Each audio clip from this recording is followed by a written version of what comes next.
Hi and welcome back to ACT FAQ, where I answer your ACT questions. Today's question is, what is creative hopelessness? And first of all, if you haven't watched my video called Stop Controlling Your Emotions This Way, then definitely check that out. That explains how I would do creative hopelessness in a session. I would ask the person those 5 questions. I would use the join the dots exercise to show the person that the strategies they have been using to try and control their emotions have not been working to give them the life that they want. You may also notice in that video that I didn't use the term creative hopelessness at all. And this is because I think creative hopelessness is probably one of the worst clinical terms I've come across in ACT. It makes it sound as if you're trying to get the person to feel hopeless.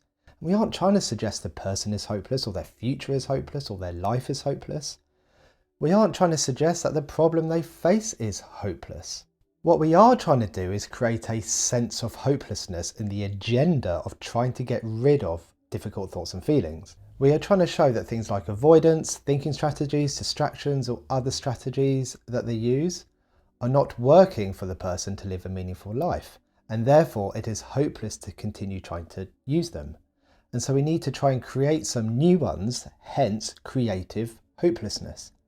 And the other reason we do this is by undermining the agenda of controlling emotions. We hope that we open up the person to try something different. And for us as ACT practitioners, that is the idea of acceptance. And check out the video I have with the great experiential exercise, Push the Paper, to understand more about acceptance. And we need to make sure that we are validating and compassionate in the way we do this. The person hasn't done anything wrong. They aren't stupid. They've been working really hard to try and get upsetting or painful or distressing thoughts and feelings away from them, because as humans, that's what we are wired to do, move away from things that cause us pain. So we move towards things that are appetitive and we move away from things that are aversive. Now, don't ever say that Stuart from ACT FAQ doesn't ever do anything for you, because here is a bonus question and answer. What happens if the emotional control strategy is linked with doing something meaningful? Not all emotional control strategies are bad. As I mentioned in the previous video, I'm quite partial to a bit of exercise. What this means is that every day I try to do some form of exercise, whether it's go for a walk, go for a jog, do some resistance training with weights or some body weight exercises. I do this because of my value of self-care. So I have the value of self-care with a committed action of doing some exercise every day. So I have a lot of work to do. I do things for this YouTube channel, I see private clients, I have my NHS job, I have private supervisees, I'm doing a PhD, then I have all my family stuff going on. So at some point during the day, I'm going to feel some stress. I will feel some unpleasant emotions, I'll have some unpleasant and unwanted thoughts about myself. And when I notice that those things start to impact on my ability to focus, then I'll choose that moment to do some exercise. Is this an emotional control strategy? Yes, it probably is, as I'm using exercise as a way to control or manage how I'm feeling. However, is the primary aim of the exercise to get rid of or avoid those thoughts and feelings? And I would say no, it's not the primary aim. My motivation to exercise is driven by my values more than it's driven by avoidance. Now imagine if I didn't have self-care as a value and I wasn't interested in exercise and hated it, but in order to get away from some unwanted thoughts and feelings that I was experiencing, I decided to leave the house and walk around the block.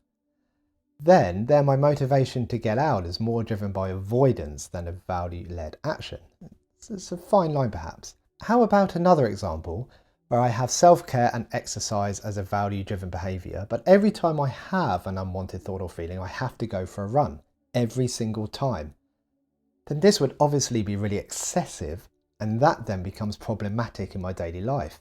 It is totally unworkable to go for a run every single time.